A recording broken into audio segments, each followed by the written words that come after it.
Hi, this is Arthur Carmazzi, and welcome to the Most Asked Organizational Change Questions. Today's question is a continuation from last week's question, which was, who are the people who can lead change in my organization? And we were talking about key influencers, and then we were talking about the negative key influencers and how you might, or for that matter, if you might be able to change them into powerful advocates of your change. So, first of all, there's a couple of things we need to know. There is a line of mental health. On this side, you have neurosis, okay? These are the people who say, oh my gosh, there are children starving in India, and it's all my fault! Okay, now on the other side, you have what is called character disorder. These are the people who's basically saying, oh my gosh, I am the only one that knows what's going on in this world. Everybody else is crazy or wrong, and it's a conspiracy against me. Okay, now, mind you, there is a lot in between, but somewhere right here in the center, that is what is considered good mental health. Now, of course, we do go a little bit to this side or a little bit to this side to maybe take a little bit too much responsibility or maybe a little bit less than we should. But somewhere here in the middle, there's this circle is good mental health. Now, those people who are negative key influencers, they are most likely going to be on the character disorder side. The question is, how far to the character disorder side are they going to go? See, if they're over here on the neurosis side, no sweat. Get them to see the possibilities of how they can make a difference, of how, they can really improve their ability because they take responsibility. In one of the organizational change programs that we did, there was one individual that kept coming up in the interviews as being the most negative influence in the entire organization. And before we actually interviewed him, honestly, we were thinking that we might recommend that this guy be dismissed. But then when we interviewed him, we completely changed our mind. And this is why. Because when we asked him, and this guy was a Frenchman, when we asked him, what or who do you think are the most negative key influencer or negative influencers in the organization? Well, he would say, I believe that the most negative might be me. And at that moment, it's like, wow, the guy took responsibility. He knew he was one of these people. He knew that he was creating negative influence, and he didn't want to. So it wasn't a matter of attitude. It was a matter of skill.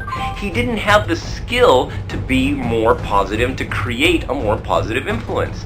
So he wanted to, but he didn't have the skill. So in this particular case, we actually included him in the process as a positive key influencer and showed him how to use psychology to be more positive in the organization. And he basically turned out to be one of the greatest assets that the organization had.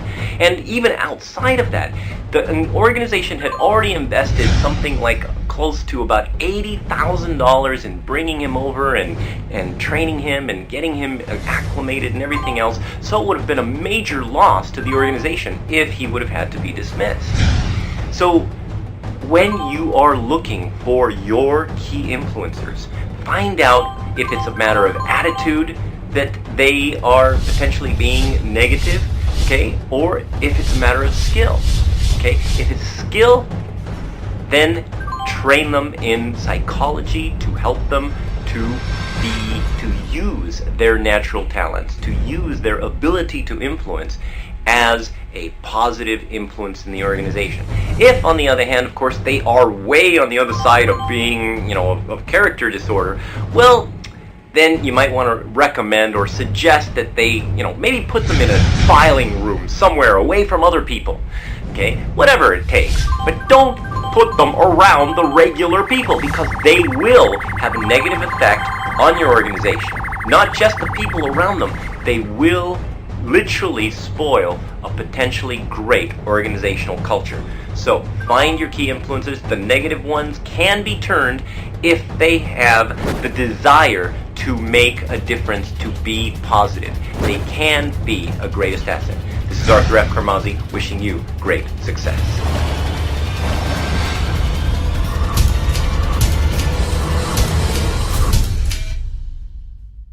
If you'd like to see more of the Most Asked Organizational Change Questions videos, go to changepsychology.org. That's changepsychology.org. Sign up there and you will get all 88 of the Most Asked Organizational Change Questions videos. And if you have a burning question about organizational change, go ahead and contact me personally at arthur@carmazzi.net. That's arthur@carmazzi.net. This is Arthur at Carmazzi wishing you great